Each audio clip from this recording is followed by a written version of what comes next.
वनुसल्लिमु अला रसूलिहिल करीम अम्मा बाद। अऊज़ु बिल्लाहि मिनश शैतानिर रजीम बिस्मिल्लाहिर रहमानिर रहीम। या अय्युहल्लज़ीना आमनुत्तक़ुल्लाहा हक़्क़ तुक़ातिही वला तमूतुन्ना इल्ला व अंतुम मुस्लिमून। आमनतु बिल्लाहि सदक़ल्लाहु मौलानल अज़ीम व सदक़ रसूलुहुन नबियुल अमीनुल करीम व नहनु अला ज़ालिका लमिनश शाहिदीन व शाकिरीन वल्हम्दुलिल्लाहि रब्बिल आलमीन। मौलाया सल्लि व सल्लिम दाइमन अबदन अला हबीबिका खैरुल खल्क़ि कुल्लिहिम।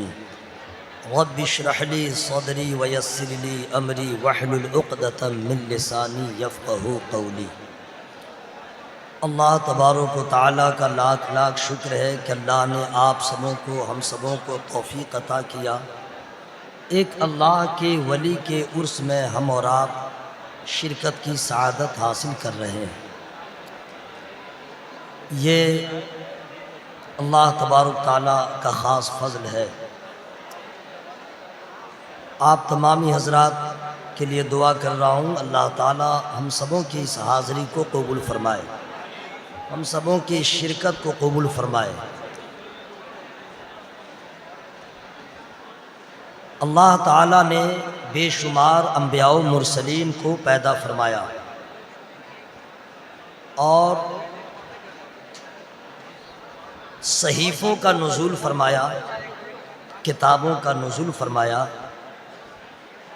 उन तमामी किताबों में, सहाइफ़ में जो सबसे आला अफजल किताब कुरान पाक, कुरान पाक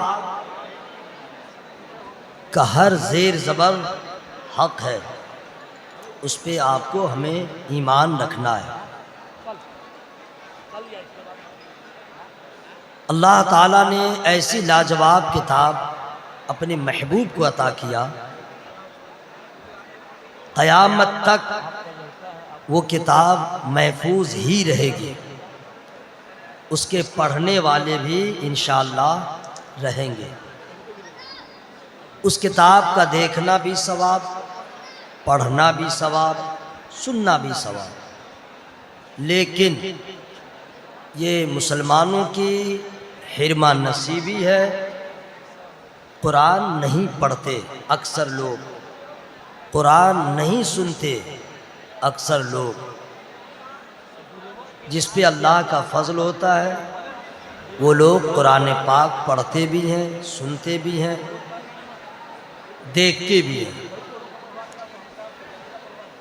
कुरान पाक में तमाम चीज़ों का बयान है, हंसने का, रोने का, खाने का, पीने का, इबादत का, रियाजत का, वालिदैन के मरातिब क्या है, इल्म की बरकत क्या है, आलिम की शान क्या है, नबी का मर्तबा क्या है। हर मर्ज़ का इलाज कुरान में है। जन्नत का बयान कुरान में है, दोज़ख का बयान कुरान में है।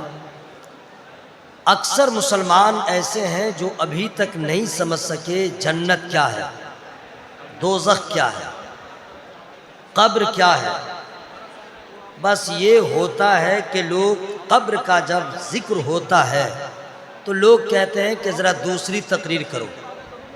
जहन्नम का बयान अगर हो तो लोग कहते हैं तकरीर ठीक नहीं हुई। और जन्नत के बारे में अगर बता दे तो कुछ लोग इंटरेस्टेड होते हैं। बाद में कह दे कि भाई जलसा सुनने चलना है, चलो। उर्स में चलना है, चलो। फातिहा में चलना है, चलो। और नमाज पढ़ने चलो ना।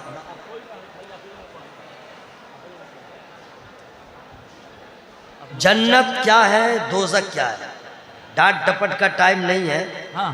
और मैंने अभी तक कुछ कहा नहीं है। क्या बात? जो लोग गए गए, हाँ, वो इसलिए भी गए हैं कि सरे शाम से बैठे हुए, ज़रूरत है भाई। वो रुके हुए थे, बर्दाश्त कर रहे थे, चले गए, कोई दिक्कत नहीं है। वो दुनिया से नहीं ले गए कि गम करें। अगर वो दुनिया से जाते तो अभी जलसा सलातो सलाम होता, उसके तजहीज़ तकफीन का सामान इकट्ठा किया जाए।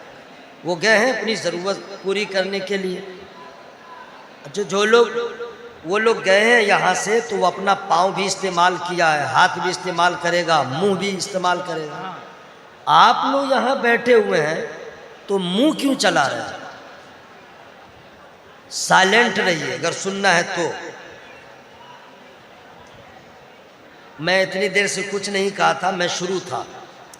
अल्लाह का एहसान है, मैं कब्रिस्तान में भी तकरीर करने का हुनर रखता हूँ। ये मेरा डायलॉग नहीं है, जिगर रखता हूँ। सुनने वाले आप ही नहीं हैं। कब्रिस्तान में भी तकरीर होगी तो कब्र के मुर्दे सुनेंगे। और एक तकरीर मैं कब्रिस्तान में कर चुका हूँ, किशनगंज के इलाके में। जी, कहिएगा कि वहाँ कौन कौन था? वो सामने मदरसा था जैसे ये है, और बीच में समझिए कि मदरसा के सामने सामने कब्रिस्तान, कोई दीवार भी नहीं, तो बिल्कुल सामने ही था। लेकिन कब्रिस्तान में भी अगर तकरीर हो तो जो बदअकीदा है वहाँ उसको प्रॉब्लम रहेगा, लेकिन जो खुशअकीदा होगा वहाँ भी सुभान अल्लाह बोलेगा, क्योंकि उसको आदत पड़ी हुई है। तो ज़्यादा टाइम है नहीं, आप लोग प्लीज़ मुंह हाथ बंद कर लीजिए, मुंह सिर्फ आप बंद कर लीजिए और कान खोल के रहिए। जन्नत भी है, दोज़ख भी है। दोज़ख में इस कदर बदबू है, बदबू। टॉयलेट में लोग जाते हैं, अगर साफ सुथरा ना हो तो उसका दिमाग खराब रहता है, वो नाक बंद करे कि क्या करे।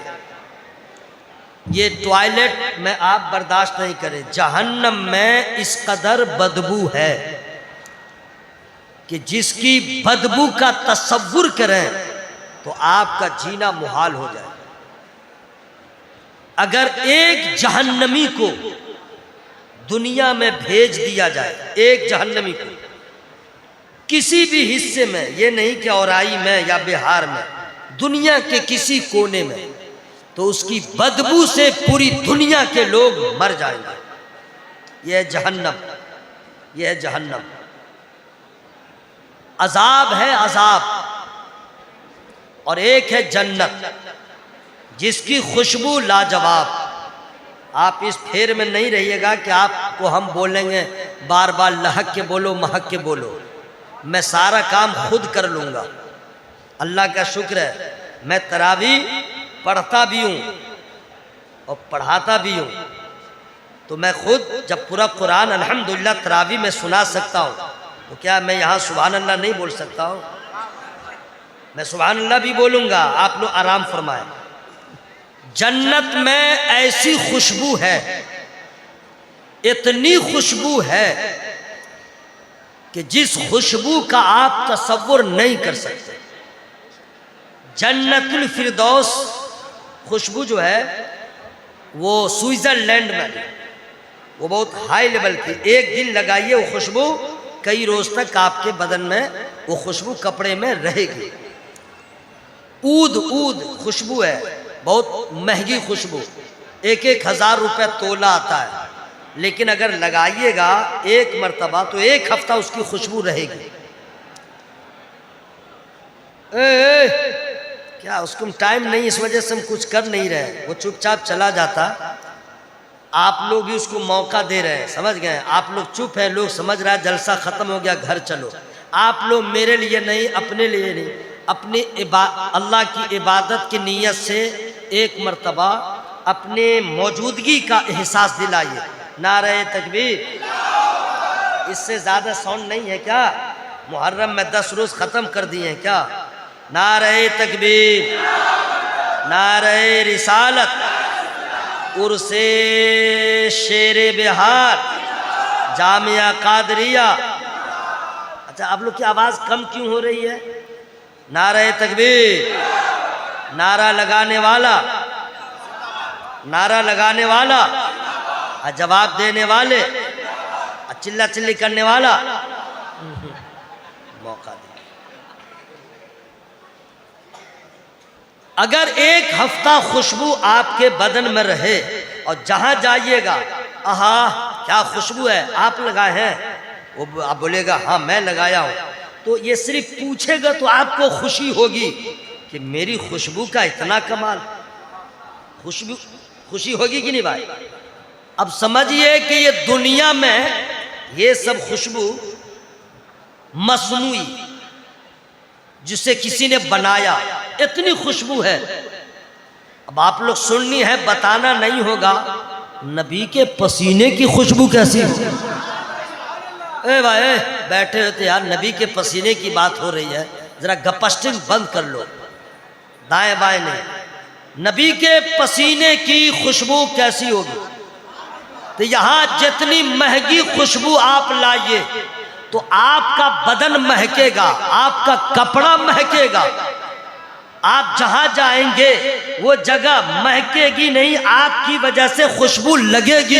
लेकिन नबी के पसीने का पावर ये है कि नबी जिधर से जाते हैं तो खुशबू फैलती रहती है। और ये नहीं कि नबी गुजर गए तो खुशबू खत्म हुई, नहीं, बल्कि अब असहाबे रसूल को नबी की तलाश होती है, नबी की जुस्तजू होती है, तो किसी से पता नहीं पूछते हैं मेरे सरकार कहाँ गए, मेरे आका कहाँ गए, आमना के लाल कहाँ गए, बल्कि बगैर किसी से इंक्वायरी के रास्ता बताता है, मोहल्ला बताता है, गली बताती है, कूचा बताता है कि नबी इधर से गए हैं, नबी इधर से गए हैं। अब आप कहेंगे मोहल्ला कैसे बोलेगा, गली कैसे बोलेगी, कूचा कैसे बोलेगा? तो मोहल्ला नहीं बोलता है, नबी गुजर गए हैं, वो खुशबू बोल रही है। तो आला हजरत ने बताया उनकी महक ने दिल के ऊंचे खिला दिए हैं, जिस राह चल दिए हैं कूचे बसा।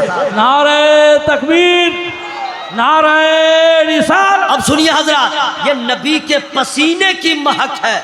और एक तो कमाल ये सुनिएगा कि हमारे यहाँ औरतों को, और जब लड़की को दुल्हन बनाया जाता है तो अच्छा कपड़ा तो पहनाया ही जाता है, और देहात में क्या क्या होता है जान हल्दी वगैरह वगैरह, चलो ठीक है। उसके बाद जो है उसको खुशबू भी लोग लगा देते हैं, नहीं समझे? इसी वजह से दूल्हा वाला जो घर होता है अब दुल्हन वाला, वो घर शुरू में महकता है, अच्छी खुशबू रहती है। तो मदीने में भी एक गरीब की शादी हो रही है, अब खुशबू की तलाश हुई तो बाजार की खुशबू नहीं, मदीने के बाजार की खुशबू नहीं, नबी पाक के पसीना को लगाया, नबी से लिया, पसीने को लगाया, तो दुल्हन नहीं महकी, उस दुल्हन से जो बच्चे पैदा हो रहे हैं वो बच्चा भी महक रहा है। सुभान अल्लाह, सुभान अल्लाह। मैं बताना चाह रहा हूँ नबी के पसीने का क्या कमाल है, ये तो अब रहने ही दीजिए, ये बस इतना ही। अब समझिए नबी का पसीना ऐसा है तो नबी के सदक़े में जो जन्नत बनी। रुके, मैं खुद सुभान अल्लाह बोल रहा हूँ, सुभान अल्लाह, सुभान अल्लाह। मुझको सवाब मिला कि नहीं? आप बोलते तो आपको भी मिलता। कुछ लोग सोच रहे हैं मौलवी साहब बोलने दो, हम चुप ही रहेंगे। कब तक? एक दिन ऐसा आएगा कि कभी दोबारा बोल न पाओगे। वइज़ल क़ुबूर बु'सिरत अलिमत नफ्सुम मा क़द्दमत व अख़रत या अय्युहल इंसानु मा गर्रक बिरब्बिकल करीम। ये हदीस हमने नहीं पढ़ा है, कुरान की आयत करीमा, ठीक है? अभी जो नात सुन रहे थे तो सबको हाल आ रहा था, सबको हाल आ रहा था, नहीं लग रहा था कुर्सी के ऊपर जाएगा, नहीं क्या मने हो रहा था। सुन लो, नात पढ़ना आसान, नात पढ़ना बड़ा आसान है। सुन के भी नात पढ़ो, किसी की नकल कर लो, नात पढ़ना आसान है, कुरान पढ़ना आसान नहीं। नात पढ़ना बड़ा आसान है लेकिन कुरान पढ़ना आसान नहीं। अभी भी नात छोटे छोटे बच्चे पढ़ते हैं, आप पढ़ते हैं, ये पढ़ते हैं, सब नात पढ़ते हैं। लेकिन याद रखिएगा, नात में अगर आपका तरन्नुम दाएं बाएं हो कुछ नहीं होगा। अगर आप नात को अगर सही तर्ज में न पढ़े तो कुछ नहीं होगा, लोग दाद नहीं देंगे, पसंद नहीं करेंगे। लेकिन अगर आपने कुरान सही नहीं पढ़ा है तो नमाज नहीं होगी। अगर आपने कुरान नहीं पढ़ा है तो नमाज नहीं होगी। इमाम अगर सही नहीं पढ़ा तो किसी की नमाज नहीं। अब आप समझ लीजिए, नात पढ़ना आसान है, कुरान पढ़ना आसान नहीं। इसलिए दोस्तों, नात पढ़ना जितना शौक रखते हैं, कुरान पढ़ना उससे ज्यादा जरूरी है। इसलिए हर मुसलमान पे नमाज फर्ज है और नमाज से पहले कुरान का पढ़ना जरूरी।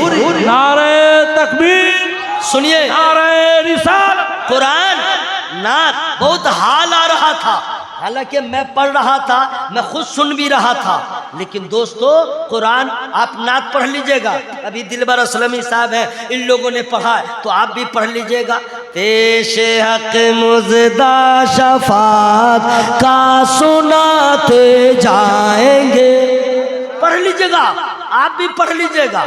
लेकिन अगर मैं कह दूं, अल्लामा अब्दुल सत्तार साहब कह दें कि जरा कुरान पढ़िए, जरा कुरान पढ़िए, तो कितने का हाल क्या होगा बता दूं।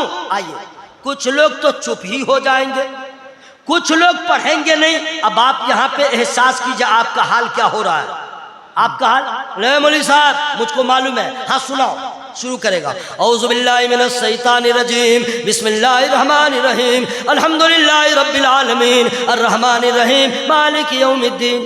अच्छा, जरा और आगे बढ़ो, और भी याद है, जरा बोलो, इज़ा जा नस्रुल्लाहि वल फतह व रअयतन नास यदखुलूना फी दीनिल्लाहि अफ़वाजा। जरा और पढ़ो, लैला फे कुरैशिन इला फे रहलतश शिता, यही पढ़ रहा है। अरे आप पढ़िएगा, कुरान पढ़ने वाले का दिमाग फटेगा। अरे नादान, ये कुरान है, कुरान इंडियन लहजे में मत पढ़ो, पाकिस्तानी लहजे में न पढ़ो, चाइनीज लहजे में न पढ़ो, कुरान अपने मतलब से न पढ़ो। कुरान पढ़ने का तरीका खुद से राइज न करो। कुरान अरब में नाज़िल हुआ, अरबी जबान में नाज़िल हुआ, अरबी लहजे में पढ़ो। कुरान वैसे पढ़ो जैसे नबी ने पढ़ा, कुरान वैसे पढ़ो जैसे असहाबे रसूल ने पढ़ा, कुरान ऐसे पढ़ो जैसे बद्र वाले ने पढ़ा, उहुद वाले ने पढ़ा। कुरान ऐसे पढ़ो जैसे खंदक वालों ने पढ़ा, कुरान वैसे पढ़ो जैसे अशराए मुबश्शरा ने पढ़ा, कुरान ऐसे पढ़ो जैसे करबला वालों ने पढ़ा। अरे क्या कुरान पढ़ोगे? अब्दुल सत्तार साहब पढ़ते हैं तो पूरे वजूद सेहत रहे तो कुरान पढ़े। अगर दूसरा मौलाना कुरान पढ़े, तबीयत अच्छी है तो कुरान पढ़े। आप कुरान पढ़ते हैं, तबीयत बहाल है, कुरान पढ़ते हैं, सर में दर्द, कुरान बंद, पेट में दर्द, कुरान बंद, हाथ टूट गया, कुरान की तिलावत बंद। लेकिन क्या कुरान पढ़ा? करबला वाले ने पढ़ा, मेरा हुसैन ने पढ़ा, फातिमा के लाल ने पढ़ा, शेर खुदा के बेटा ने पढ़ा, मजलूम करबला ने पढ़ा, शहसवार करबला ने पढ़ा। ऐसे पढ़ा कि जब तक सर तन से लगा था तो भी कुरान पढ़ा, जब सर तन से जुदा हो गया तो भी कुरान पढ़ा। वाह वाह वाह वाह वाह वाह, नारे तकबीर, नारे रिसाल। रात कुरान ये पढ़ना आसान नहीं है, कुरान पढ़िए। हजरते सरकार हुजूर शेरे बिहार, कुछ लोग कहते हैं शेरे बिहार, शेरे बिहार, हमको अच्छा नहीं लगता ना। हुजूर शेरे बिहार, क्या कहिएगा? हुजूर शेरे बिहार, इसमें जरा सा मोहब्बत है, जरा सा अदब है कि नहीं भाई? शेरे शेरे बिहार, शेरे बिहार नहीं, हुजूर शेरे बिहार। जरा इनकी बारगाह में चलते हैं।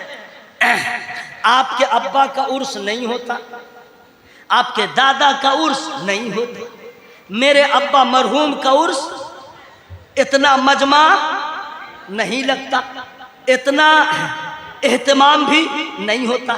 लेकिन हुजूर शेर बिहार अलैहि रहमा, ये भी तो किसी के बाप है। टाइम बिल्कुल मेरे पास अब सिर्फ बचा है 12 मिनट, ओनली 12 मिनट, उसके बाद तू कुजा मन कुजा। ये भी तो हजरत किसी के बाप है। हुजूर शेर बिहार अलैहि रहमा किसी के बेटा हैं, किसी के दादा हैं, है ना भाई? इनका उर्स क्यों? आपके अब्बा का नहीं, मेरे अब्बा का नहीं, इनका उर्स क्यों? आइए जरा इनकी बारगाह में चलते हैं, लेकिन खाली हाथ नहीं, जरा कुछ लेके चले, सुभान अल्लाह कहते हुए। जरा आप लोग भी बोल लीजिए, जरा पूरा मजमा हवा में हाथों को लगा बोले या रसूल अल्लाह, या रसूल अल्लाह। सुनिए, हुजूर शेर बिहार अलैहि रहमा पैदा हुए, बचपना गुजरा, उसके बाद उन्होंने क्या किया? तालिब इल्म बने,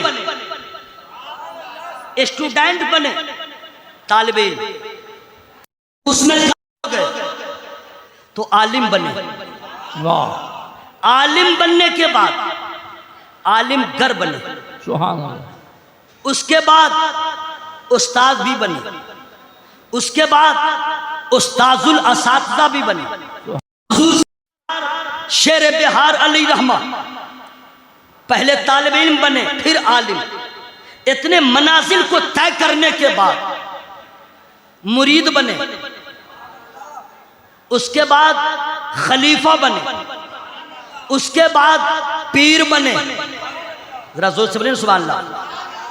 स्टार्ट है इल्म, ये सारा कमाल है इल्म का।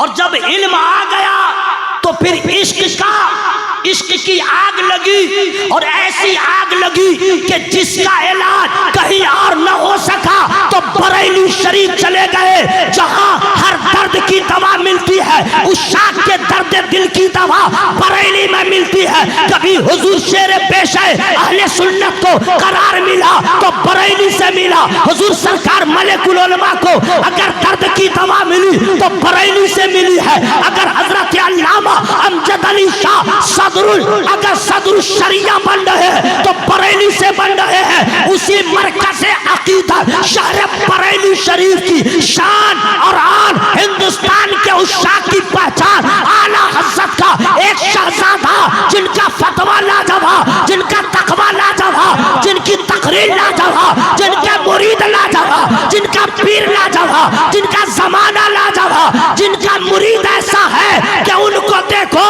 तो कह दो जब मुरीद ऐसा है तो पीर कैसा होगा। तो समझो मुरीद से पीर का अंदाजा लगता है। जब खलीफा हुजूर सरकार शेर बिहार के जैसा हो तो हुजूर मुफ्ती आजम हिंद का क्या कहते हैं? नारे तकबीर, नारे रिसालत, फैज़ाने हुजूर मुफ्ती आजम हिंद। हजरत इल्म का कमाल है, जरा जोर से बोले सुभान अल्लाह। जहां गए नवाजे गए, इल्म का कमाल। बदअकीदों के दांतों को खट्टा किया, तलवार से नहीं, जायदाद से नहीं, जूदो नवाल से नहीं, माल से नहीं, माल से कभी नहीं। हुजूर सरकार शेर बिहार ने बदअकीदों का दांत खट्टा इस तरह नहीं किया। होता है ना जो मालदार होता है उसका रोब होता है मोहल्ले में। आज का तो माहौल ऐसा हो गया है जितना बड़ा कमीना हो, लेकिन अगर पैसा वाला है अब वही सब का जजमेंट करेगा। अच्छा आदमी गया अंदर है ना भाई, सरकार शेर बिहार अलैहि रहमा, जायदाद नहीं है उनके पास, पैसा नहीं है उनके पास, लेकिन रोब का ये आलम है, दबदबा का ये आलम है कि जिस गांव से गुजर जाए तो बदअकीदे को समझ में आ जाए। बरेली का राज दुलारा हुजूर मुफ्ती असलम रजा आ गए हैं। अब यहाँ पे फिस्क का जादू नहीं चलेगा, इश्क का बाजार गर्म हो जाए। इल्म का कमाल था। तो उस वक्त तो हजरत का घर कैसा था, आज भी दिखे उनके बेटों का घर ना, आज भी उनके बेटों का घर। और वहीं पे देखिए जामिया कादरिया, सुभान अल्लाह, जरा अल्लाह के बोलो भाई सुभान अल्लाह, सुभान अल्लाह। जरा उनका जामिया कादरिया देखो, ये है 2 तल्ला, उनके बेटों का घर। सोचते हैं घर कैसे बनेगा, टेंशन कभी कभी आता है, लेकिन फिर जामिया कादरिया की फिक्र दामनगीर होती है। बाबा की याद आती है कि बाबा की वसीयत थी, जब तक जिसमें जान रहे मसलके आला हज़रत का झंडा लहराता रहा। हजरात मैं आपसे अर्ज करना चाहता हूँ, ये सारा कमाल इल्म का है। जब तक जमीन पर रहे तो हुजूर शेर बिहार अली रहमा का रोब रहा, दबदबा रहा, आशिकों को सहारा रहा। जब जमीन में गए तब जो घर उनका बना, जरा अल्लाह के बोलो भाई सुभान अल्लाह। अब जो इनका घर बना पूरे मकसूदपुर और आई दरभंग ये सीतामढ़ी मुजफ्फरपुर में जितना बड़ा पैसा वाला हो हुजूर शेर बिहार के इस घर के जैसा किसी का घर नहीं है। वजह यह है इन्होंने हुजूर हाफिज मिल्लत के कौल पे अमल किया कि जमीन पर रहो तो काम करो, जमीन में जाओ तो आराम करो। हुजूर शेर बिहार अली रहमान ने पूरी जिंदगी जमीन पर रह के दीन का काम किया है। आज अपने इस मकान में मज़ार अक़दस में आराम कर रहे हैं और घर ऐसा बन गया है कि कोई भी आए तो सिर्फ मज़ार मुक़द्दस को देख के कह देगा या आला हज़रत। जब आपका मुरीद ऐसा है कि हुजूर शेर बिहार के मज़ार को देखे तो बरेली की याद आ जाए तो यकीनन बरेली में जाएगा तो मदीने की याद आ जाएगा। सुभान अल्लाह, सुभान। ये इल्म की बरकत है। मेरे कहने का मकसद ये है जो बच्चे इस इदारे में पढ़ते हैं वो भी बाकमाल हैं, अल्लाह कामयाब फरमाए। और जो बच्चे नहीं पढ़ते हैं वो लोग तो अभी भाग गए हैं। आप लोग अपने बच्चों को कहिए इल्म हासिल करें, ठीक। अब आइए, मेरे पास थोड़ा सा टाइम रह गया है। जिस आयत करीमा की हमने तिलावत किया था उसके ताल्लुक से जल्दी जल्दी बात बता दे रहा हूँ। आप लोग जल्दी जल्दी सुभान अल्लाह बोल लीजिए। वाह, बहुत जल्दी में बोले। जन्नत की खुशबू कैसी है 2025 में अगर जिंदा रहा आऊंगा तब बता दूंगा या आज ही बता दूं? सबकी मर्जी है कि बता दूं, फ्री में नहीं। क्या ख्याल है? सुभान अल्लाह, सुभान अल्लाह। जन्नत की खुशबू कैसी है अभी रहने दीजिए, जब खूब अच्छे से और प्यार से सुभान अल्लाह कहिएगा तब मैं बता दूंगा।